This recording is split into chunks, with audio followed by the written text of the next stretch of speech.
Psilotum के chapter में आज हम स्टार्ट करेंगे structure of sporangium. Each mature sporangium is a trilobed structure. Each lobe has a spore chamber. The sporangium wall is multi-layered. Tapetum is absent. All spores are similar in size. It means xylotum is homosporous. The dehiscence of spores takes place by longitudinal splitting. यहाँ देखिए, ये है structure of sporangium.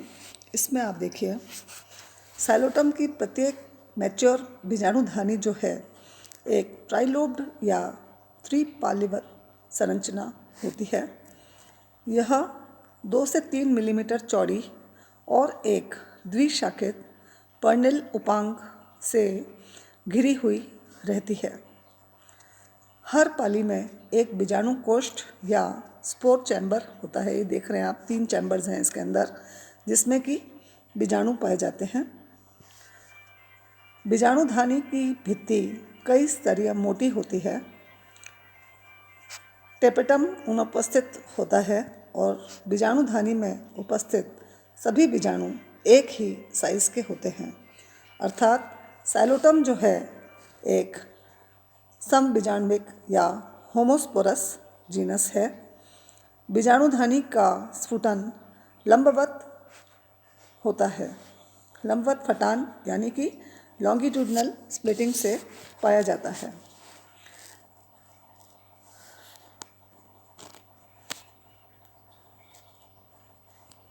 इसके बाद में हम देखते हैं गैमेटोफिटिक जनरेशन। गैमेटोफिटिक जनरेशन के अंदर ये जो है इसका बीजाणु युग्मोद्भिद की प्रथम कोशिका होती है और बीजाणु प्राय बाइलेटरल प्रकार के होते हैं, लेकिन कई बार ये टेट्राहेड्रल या चतुष्फलकीय भी हो सकते हैं। बीजाणु भित्ति 2 स्तरों की बनी हुई पाई जाती है। बाहर वाली पतली होती है जिसे एक्साइन कहा जाता है या बाह्य चोल, और भीतरी जो है वो पतले स्तर को अंतःचोल कहते हैं। बीजाणु के अंकुरण से युग्मकोद्भिद डेवलप होता है। यहाँ पर ये जाइगोट नहीं बल्कि साइलोटम का गैमेटोफाइट है, जिसमें कि आप देखिए ऊपर एंथ्रीडियम और आर्किगोनिया पाए जाते हैं। इसके बाद में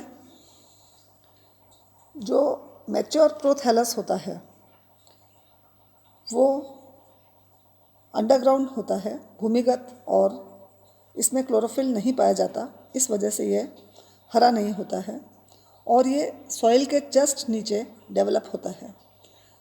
सिलेंड्रिकल होता है, ये लंबा होता है और अपूर्ण रूप से द्विभाजी शाखित पाया जाता है। इसमें कई लंबे मूलाभास जैसे कि हम देख रहे हैं राइजोइड्स पाए जाते हैं। और प्रोथैलस जो है सैप्रोफाइट की तरह से कवक के साथ वृद्धि करता है। और इसके बाद में इसमें सेक्सुअल रिप्रोडक्शन या लैंगिक जनन हम देखते हैं। इसमें लैंगिक जनन में सबसे पहले है साइलोटम के प्रोथैलस जो होते हैं वो द्विलिंगाश्री या मोनोएशियस तरह के होते हैं। पुंधानियाँ और स्त्रीधानियाँ प्रोथैलस की पूरी सतह पर मिश्रित रूप से विकसित होती हैं। पुंधानियाँ जो हैं वो स्त्रीधानियों से पहले डेवलप होती हैं और उनसे संख्या में भी अधिक होती हैं। डेवलपमेंट ऑफ एंथ्रीडिया के लिए आप देखिए ये है एंथ्रीडियल इनिशियल। पुंधानी प्रारंभिक सेल जो होता है वो एक परिणत विभाजन से, यहाँ देख रहे हैं अपन, इसके फिगर में देखते हैं हम इधर, ये रहा various stages of antheridial development in Psilotum में।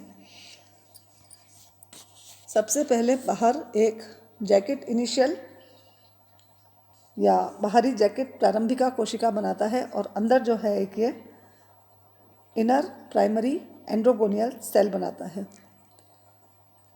इसके बाद में जो आउटर जैकेट इनिशियल सेल बनता है, इसमें अपनत विभाजन से बाहर तो पूधानी की एक स्तरीय भित्ति बन जाती है और इनर प्राइमरी एंड्रोगोनियल सेल जो है वो कई बार विभाजन करता है और उससे कई सारे सेल्स अंदर एंड्रोगोनियल सेल्स बन जाते हैं।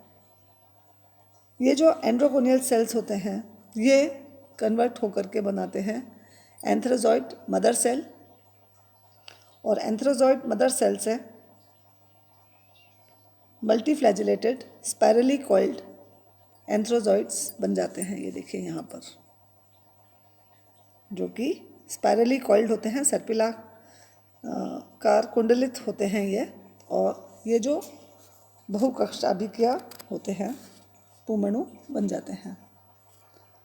ठीक है, तो ये है stages of development of antheridia.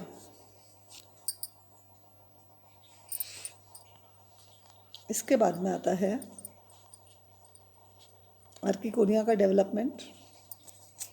Archegonia के डेवलपमेंट में भी आप देखिए स्त्रीधानी प्रारंभिका या आर्किगोनियल इनिशियल सेल जो होता है उसके इस डायग्राम में आप देखिए यहाँ पर आर्किगोनियल इनिशियल सेल के अंदर एक परिणत विभाजन होता है जिससे कि बाहर प्राइमरी कवर सेल या प्राथमिक आवरण कोशिका बन जाती है और अंदर की तरफ इनर सेंट्रल सेल या भीतरी केंद्रीय कोशिका बनती है।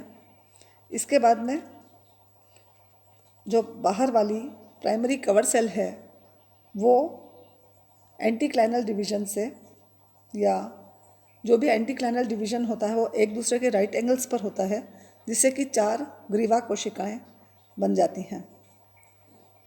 और इसी तरह से आप देखिए इनर सेंटर सेल जो होता है उसमें इन ट्रांसवर्स डिवीजन होने से यहाँ पर ऊपर तो बनता है प्राइमरी नेक सेल और नीचे बनता है प्राइमरी वेंटर सेल। प्राइमरी नेक सेल जो होते हैं वो डिवाइड करके ग्रीवा नाल कोशिका में कन्वर्ट हो जाते हैं, और जो प्राइमरी वेंटर सेल होता है वो ट्रांसवर्स डिवीजन से अंदर बाहर वेंटर कैनाल सेल और अंदर एग सेल बना देता है। यह है इसका डेवलपमेंट ऑफ आर्किगोनिया। इसी तरह से जो मैच्योर आर्किगोनिया होते हैं उसमें द्विकेंद्रकी ग्रीवानाल कोशिकाएं पाई जाती हैं जिसमें चारों ओर 4 वर्टिकल रोज में नेक सेल्स पाए जाते हैं। और आर्किगोनिया का जो मैच्योर पार्ट होता है उसमें एक वेंटर कैनाल सेल और एक एग सेल पाया जाता है। फर्टिलाइजेशन से पहले आर्किगोनिया का जो ऊपर वाला हिस्सा होता है वो नष्ट हो जाता है और एंथ्रोजॉइड्स जो होते हैं पुमणु जो होते हैं वो स्त्रीधानी में प्रवेश कर जाते हैं और एक पुमणु जो है एग सेल से फ्यूज़ करके जाइगोट बना देता है। फर्टिलाइजेशन या निषेचन के लिए जल आवश्यक होता है। इसके बाद में भ्रूण या एम्ब्रियो, आप देखिए इसे हमने डायग्राम में आरेखी चित्र या इसमें दिखाया है अपन ने कि साइलोटम जो होता है वो स्पोरेंजियम सबसे पहले बनते हैं उसमें, जो कि स्पोर मदर सेल से मियोसिस के द्वारा स्पोर्स या बीजाणु बना देता है। ये बीजाणु जब जर्मिनेट करते हैं तो इससे प्रोथैलस बनता है जो कि इसकी केमेटोफिटिक जनरेशन होती है। प्रोथैलस से स्त्रीधानी या आर्किगोनिया बनते हैं जो कि एग बना देती है जिसमें एग बनता है। और इसी तरह से प्रोथैलस पर एंथ्रीडिया या मेल गैमिट्स एंथ्रोजॉइड्स बनते हैं। एंथ्रोजॉइड और एग सेल में फ्यूजन होकर के निषेचन की क्रिया से जाइगोट बनता है। जाइगोट जो है एम्ब्रियो बना देता है और एम्ब्रियो जो होता है वो फिर से सैलोटम बनाता है। तो एम्ब्रियो अपने जाइगोट जब होता है अपने आकार में बढ़ता जाता है और इसके अंदर एक ट्रांसवर्स डिवीजन होने से ऊपर एक एपीबेसल सेल और नीचे एक हाइपोबेसल सेल बनता है।